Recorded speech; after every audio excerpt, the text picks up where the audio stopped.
আসসালামু আলাইকুম। প্রিয় দর্শক, অন্য মঞ্চের আলোচনায় আপনাদের সকলকে আমন্ত্রণ জানাচ্ছি। আসসালামু আলাইকুম। প্রিয় দর্শক, আমাদের একটা ট্রাইব্যুনাল আছে, আন্তর্জাতিক অপরাধের ট্রাইব্যুনাল। 24 আন্দোলনে যারা নিহত হয়েছে সেসব ঘটনায় শেখ হাসিনা সহ আরো অসংখ্য মানুষের বিচার চলছে, কিন্তু সেই সব বিচারিক কার্যক্রম নিয়ে তো এই ট্রাইব্যুনাল এরই মধ্যে দেশে বিদেশে আন্তর্জাতিকভাবে নানানভাবে প্রশ্নবিদ্ধ হয়েছে, বিতর্কিত হয়েছে।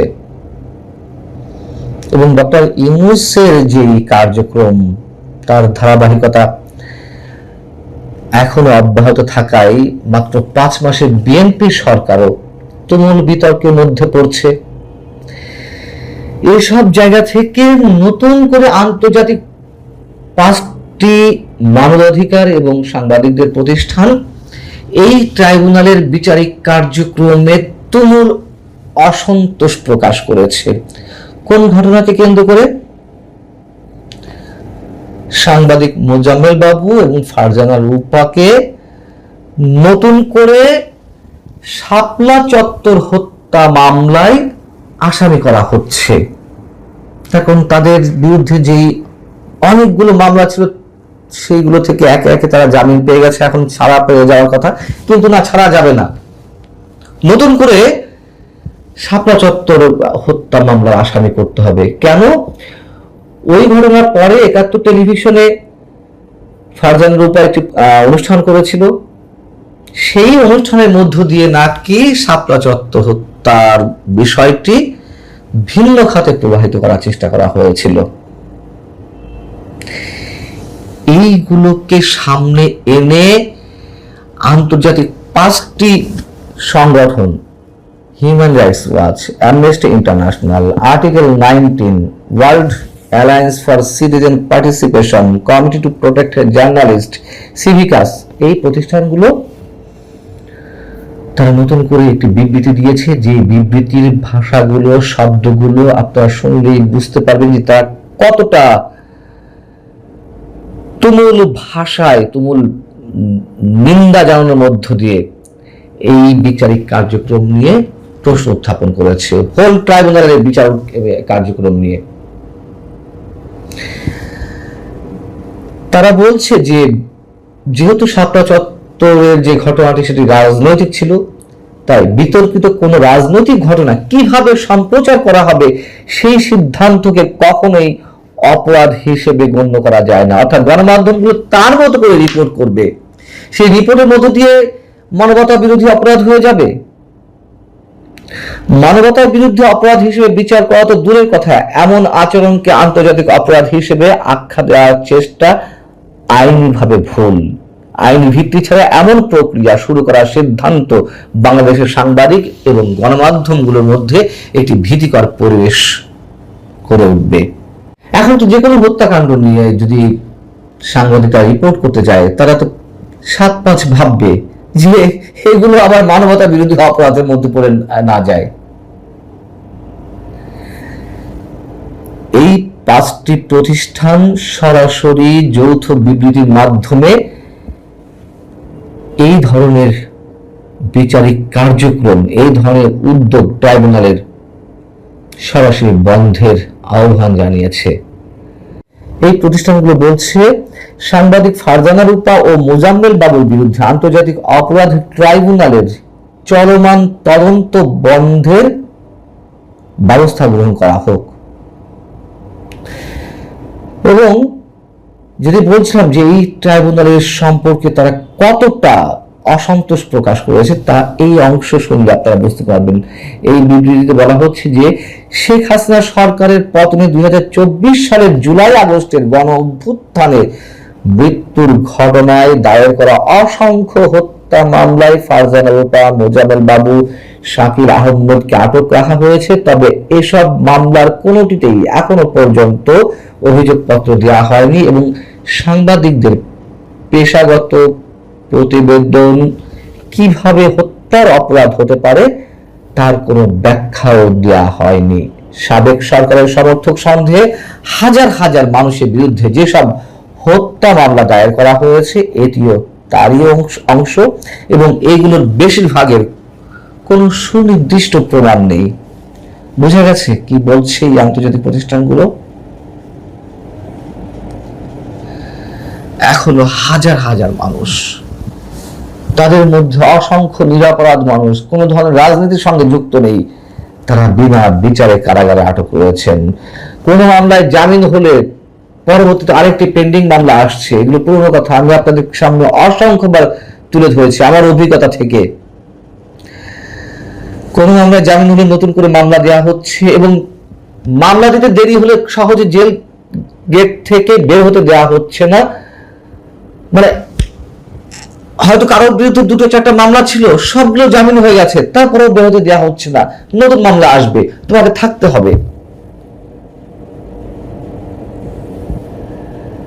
যুবলীগের এক নেতা 5 বার বের হতে গেল, দুদিন আগে সংবাদ এসেছে, আপনারা দেখেছেন।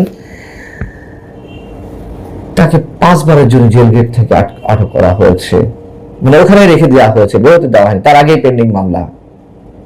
কি বলবেন যে আওয়ামী লীগ সরকারের সময়ও বিএনপি নেতাকর্মীদের বিরুদ্ধে অসংখ্য মামলা হয়েছে।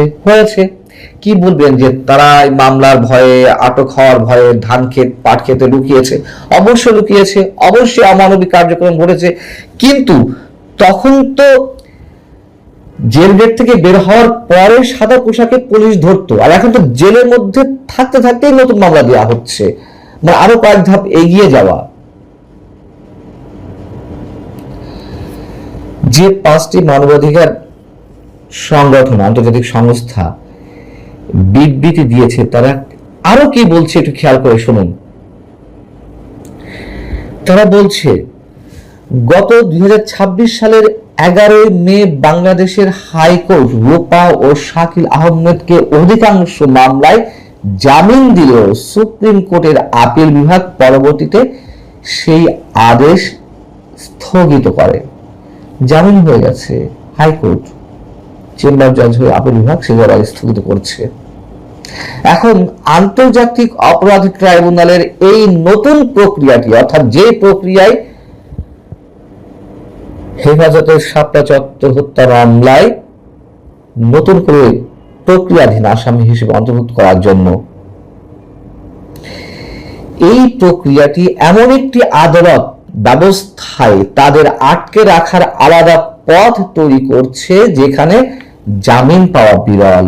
অর্থাৎ অন্যান্য মামলায় কেউ জামিন পেল, এই যে ICT, international tribunal, criminal tribunal বা আন্তর্জাতিক অপরাধ ট্রাইব্যুনাল, এই ট্রাইব্যুনালে যাদের বিচার চলছে তাদের তো কারণ জামিন হচ্ছে না। এখন ফারজানা রূপা, শাকিল আহমেদের মতো মানুষদেরকে স্থায়ীভাবে আটকে রাখার জন্য এই ট্রাইব্যুনালের নতুন মামলায় অন্তর্ভুক্ত করা হচ্ছে, যাতে করে তাদের আটকাদেশ স্থায়ী রূপ লাভ করে। এটি amnesty international, human rights watch সহ আরো অন্যদের বক্তব্য। আর কোনো কিছু বলার থাকে এখানে? তার মানে এখন আদালত কিংবা ট্রাইব্যুনালের মাধ্যমেই মানুষ স্থায়ীভাবে আটকে থাকছে কারাগারের অভ্যন্তরে। মঞ্চ 71-এর একটি অনুষ্ঠান, সংবিধান এবং আমাদের মুক্তিযুদ্ধের বিষয়, সেখান থেকে আমাদের 19 জনকে আটক করা হয়েছিল, প্রথমে 17 জন, পরবর্তীতে 2 জন, তার মধ্যে অধিকাংশ মুক্তিযোদ্ধা ছিলেন। দীর্ঘদিন জেলে থাকার পর আমরা কোন রকমে জামিনে বের হই। তার কি কোনো তদন্ত প্রতিবেদন দেওয়া হয়েছে? আমরা কি সন্ত্রাসী কার্যক্রম করেছিলাম? মুক্তিযোদ্ধারা কি সন্ত্রাসী কার্যক্রম করেছিলেন? অসংখ্য শিশু, বাচ্চা, 18-এর নিচে বয়স, তাদেরকে এরকম হত্যা মামলায় বা সন্ত্রাসী মামলায় দিয়ে দেওয়া হচ্ছে এই 24 আন্দোলনকে কেন্দ্র করে। আর সাংবাদিকতা নিয়ে প্রশ্ন তোলা হচ্ছে যে আওয়ামী লীগ সরকারের সময় এইসব সাংবাদিক শেখ হাসিনাকে স্বৈরাচারী হতে উৎসাহিত করেছিল। কথা যদি সত্য হয়, যথাযথ আইনের বিচার করা হোক। আর কতবার বলা হবে এইসব কথা? আর এখন যা চলছে, তখন এই সাংবাদিকরা শেখ হাসিনাকে স্বৈরাচারী হতে উৎসাহিত করেছিলেন, আর এখন সাংবাদিকরা কি করছেন? আগের চেয়ে এখন তো নানান অধ্যায়ে, সাংবাদিকতার বিভিন্ন অধ্যায়ে, বিভিন্ন পর্বে চাটুকারিতা, দখলদারিত্ব আরো বেশি বেড়েছে। 24 আন্দোলনের পর, 5 আগস্টের পর রাতারাতি বিএনপি জামাতপন্থী সাংবাদিকরা বিভিন্ন গণমাধ্যম দখল করে নিল। আওয়ামীপন্থী কিংবা নিরপেক্ষ সাংবাদিক যারা ছিলেন তাদেরকে রাতারাতি এক কলমের খোঁচায়, রাতারাতি দূরের কথা, মানে মিনিটের মধ্যে এক কলমের খোঁচায় চাকরি থেকে অনেককে বহিষ্কার করা হলো। এখনো যেসব অপরাধমূলক কর্মকাণ্ড ঘটছে, এই যে সাংবাদিকদের ছোটনাটা নানান কারণে যে মামলা দেওয়া হচ্ছে, তাদের বিরুদ্ধে আটক করা হচ্ছে, তাদের বিরুদ্ধে এই সাংবাদিকরা এখন যারা রাজত্ব করছেন, বিএনপি রাজনীতির সঙ্গে সম্পৃক্ত, তারা কোনো কথা বলছেন সেসব বিষয়ে? বলছেন না তো। তাহলে কি হচ্ছে? আর আমাদের প্রধানমন্ত্রী বলেন যে আইনের শাসন প্রতিষ্ঠা করা হবে,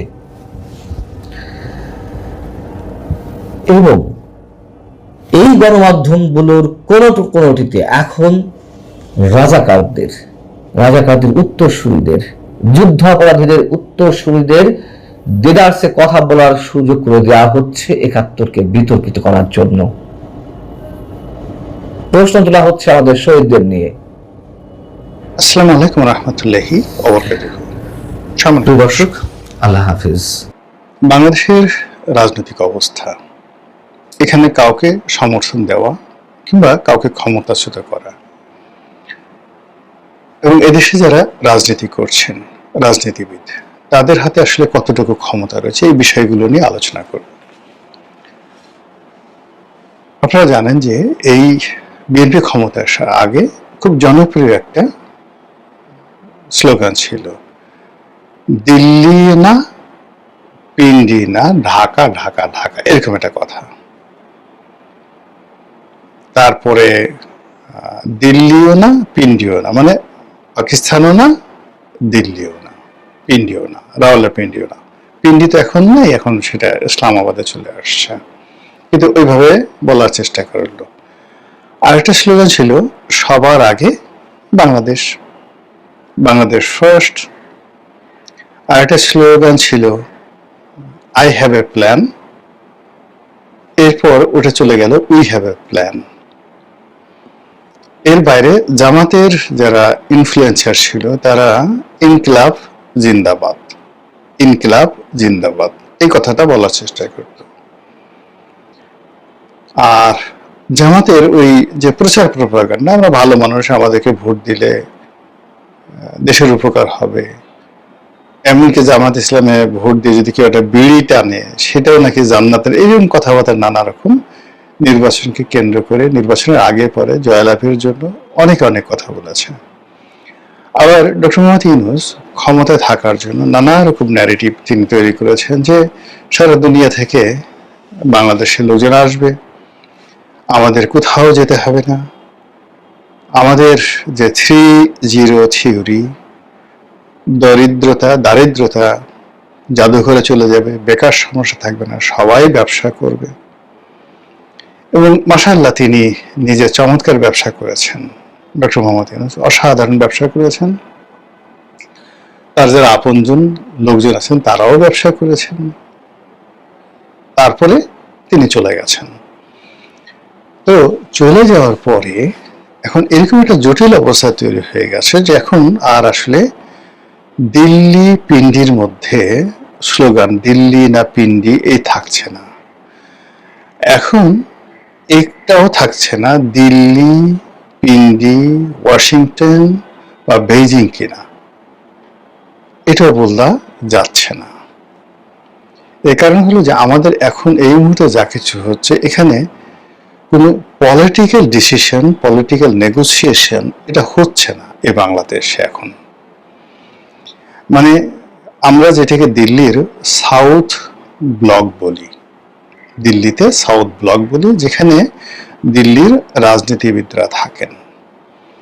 বাংলাদেশের বিষয়গুলো নিয়ে সেই সাউথ ব্লকের যারা কর্মকর্তা রয়েছেন, থিঙ্ক ট্যাঙ্ক রয়েছেন, রাজনীতিবিদ রয়েছেন, তারা আর বাংলাদেশের বিষয়টা দেখাশোনা করছেন না, বাংলাদেশি বিষয়টা দেখাশোনা করছে।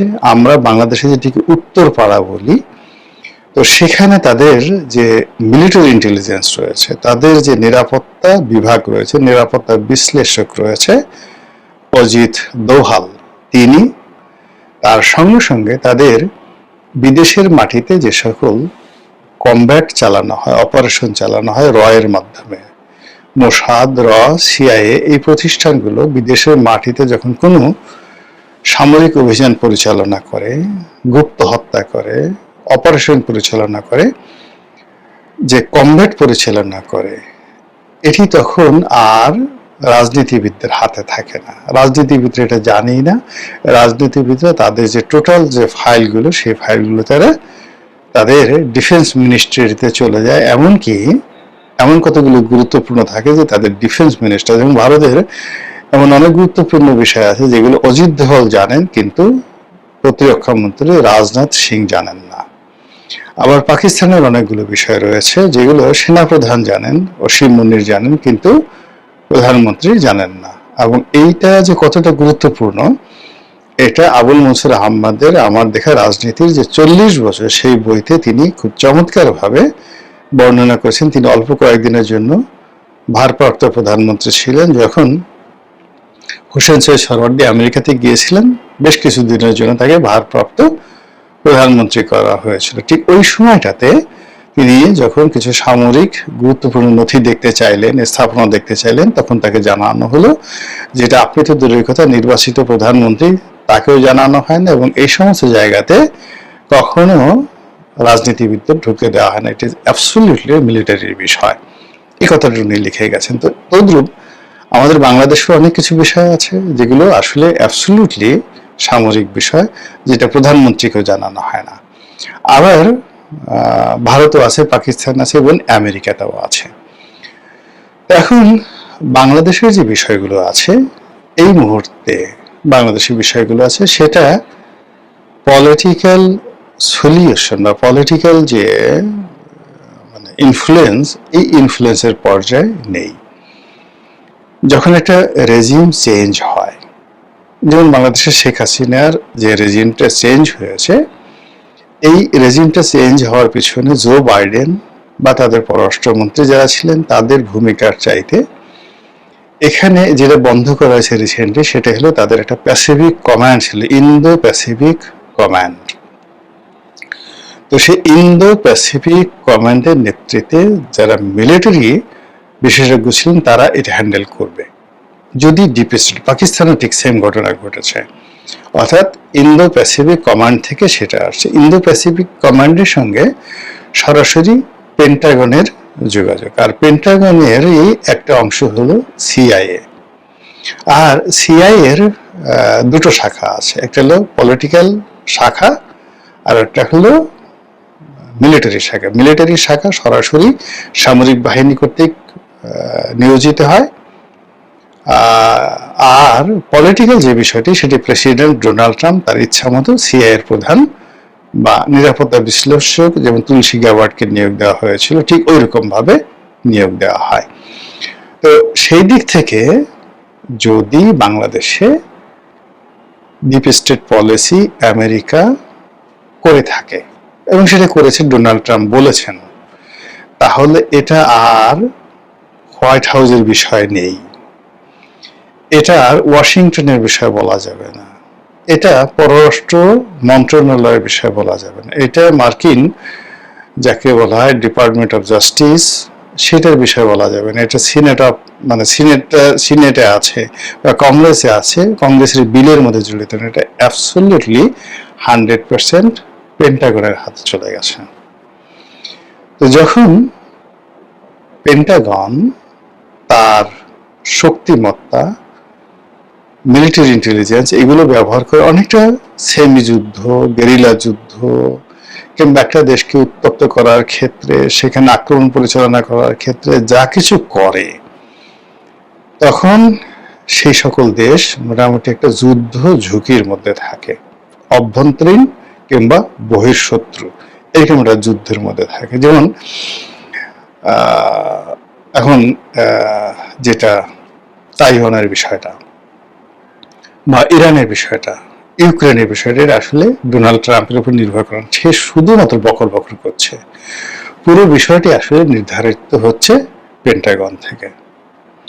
কাজে আমাদের দেশে ফার্স্ট থিং হলো আপনাকে বিশ্বাস করতে হবে যে কোনো আপনার ডিপ স্টেট নেই, কোনো ডিপ স্টেট ছিল না, নাথিং। তাহলে আমেরিকার সাথে যে বাংলাদেশের সম্পর্ক ঢাকা ভার্সেস ওয়াশিংটন হবে। আর যদি এখানে ডিপ স্টেট থাকে তাহলে আপনি বলবেন Dhaka versus Pentagon. Dhaka versus, এর বাইরে কোনো দাড়ি কমা সেমিকোলন কিচ্ছু নেই।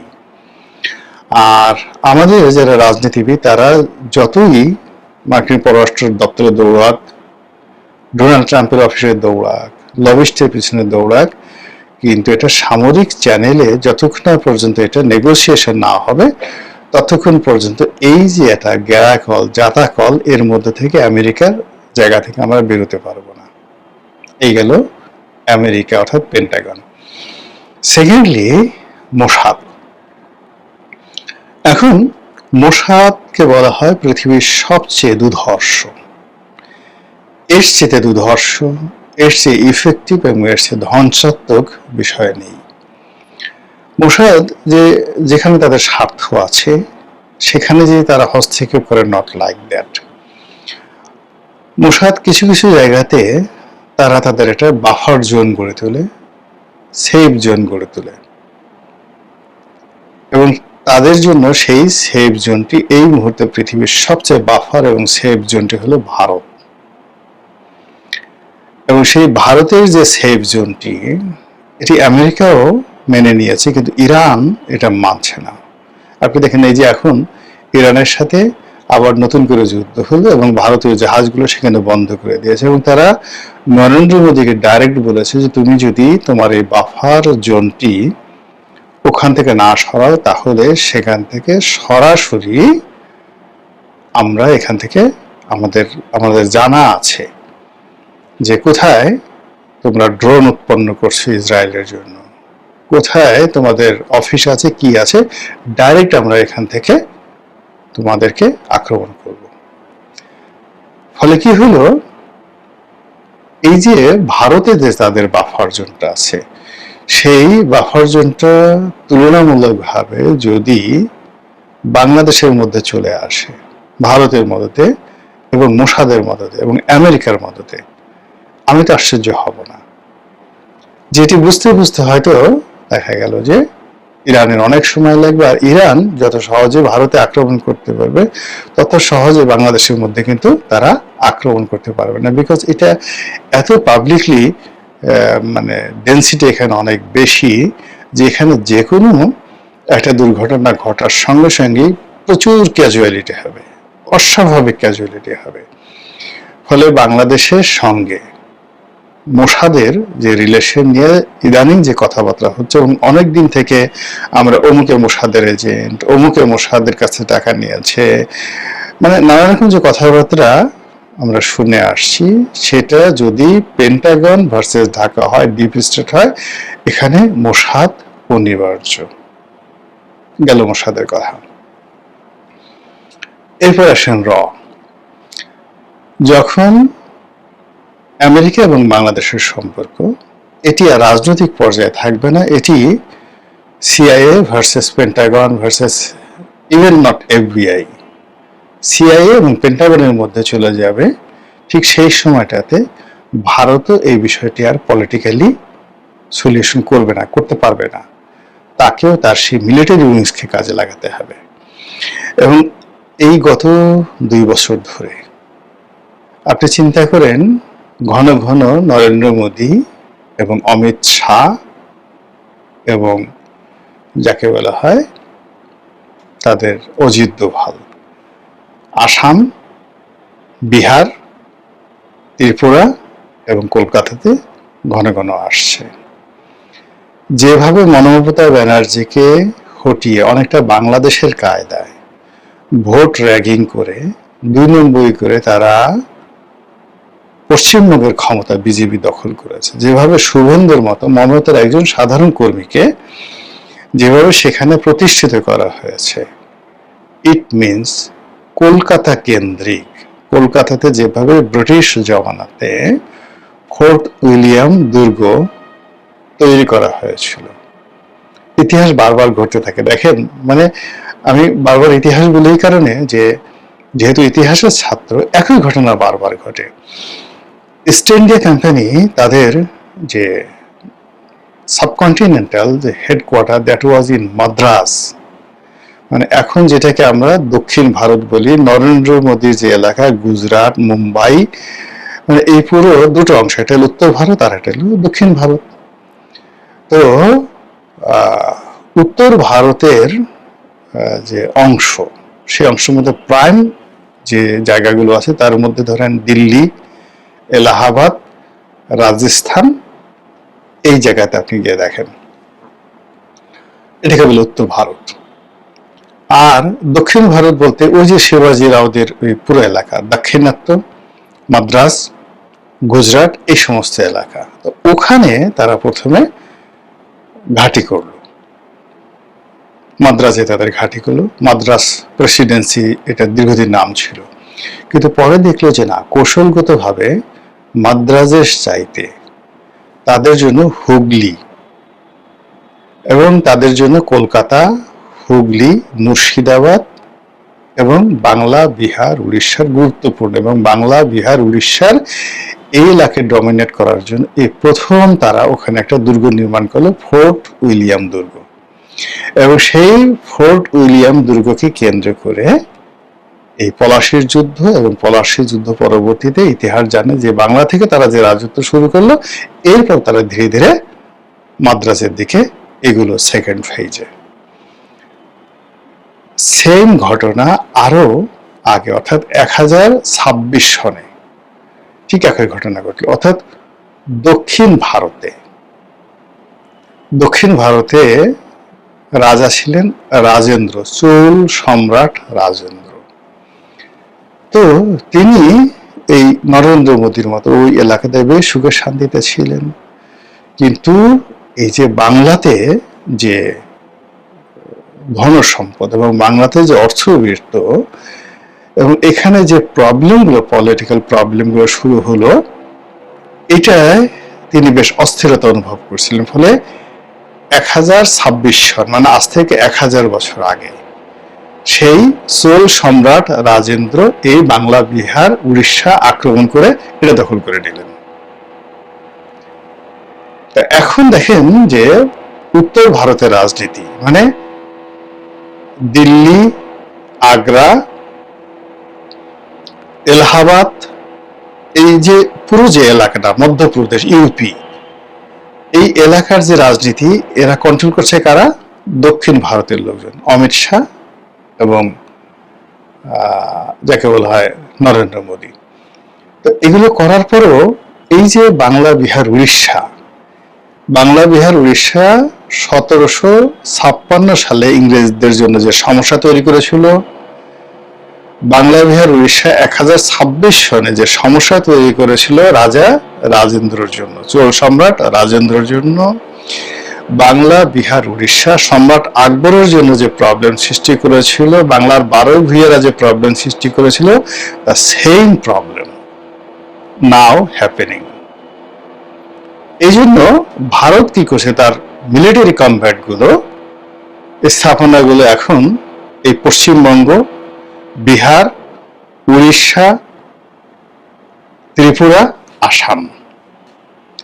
এবং আরো স্পষ্ট করে যদি বলি, এখানে যেমন তাদের যে নিজেদের রাজ্য থেকে শুরু করে সেই নিজেদের রাজ্যে যে সকল উপজাতি রয়েছে, আমাদের যেমন দুর্গম এলাকাতে, সেখানে তারা রীতিমতো হাইয়েস্ট মিলিটারি প্রেজেন্স, যেটি কাশ্মীরও না এই মুহূর্তে, কাশ্মীরের চাইতেও বেশি প্রেজেন্স এখানে তারা রেখেছে।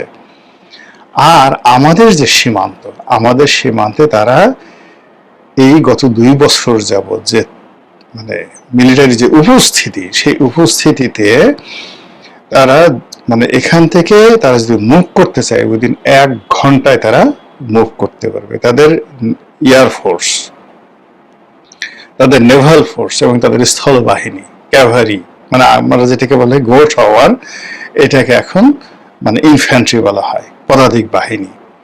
এই পদাতিক বাহিনী যে সমাবেশ তারা করেছে সীমান্তের উপরে পশ্চিমবঙ্গ, তারপর শেষে ত্রিপুরা এবং আসামে। একটু যদি আপনাদের স্যাটেলাইট ইমেজ থাকে, একটু দেখে নেন যে ওখানে আসলে কি হচ্ছে সীমান্তের উপরে, জাস্ট একটু দেখে নেন। এটা খুব সহজ, যে কোনো লোক এটা করতে পারে। একটু দেখে নেন, তাহলে বুঝতে পারবেন যে বাংলাদেশ সীমান্তে ভারত আসলে কি করছে। একদিকে বঙ্গোপসাগর, অন্যদিকে সব মিলিয়ে আমরা কি একটা অবস্থার মধ্যে আছি, একবার একটু বোঝার চেষ্টা করেন। আমাদেরকে একটু সতর্ক হতে হবে না? তথ্য ডাটা জানতে হবে না? নিজেদের যে পায়ে যতটুকু শক্তি আছে সে শক্তি দাঁড়াতে হবে না? নচেত আমরা তো আসলে পালানোর সময় পাবো না। মহান আল্লাহ আমাদের সবাইকে হেদায়েত দান করুন এবং হেফাজত করুন। আসসালামু আলাইকুম ওয়া রাহমাতুল্লাহি ওয়া বারাকাতুহু।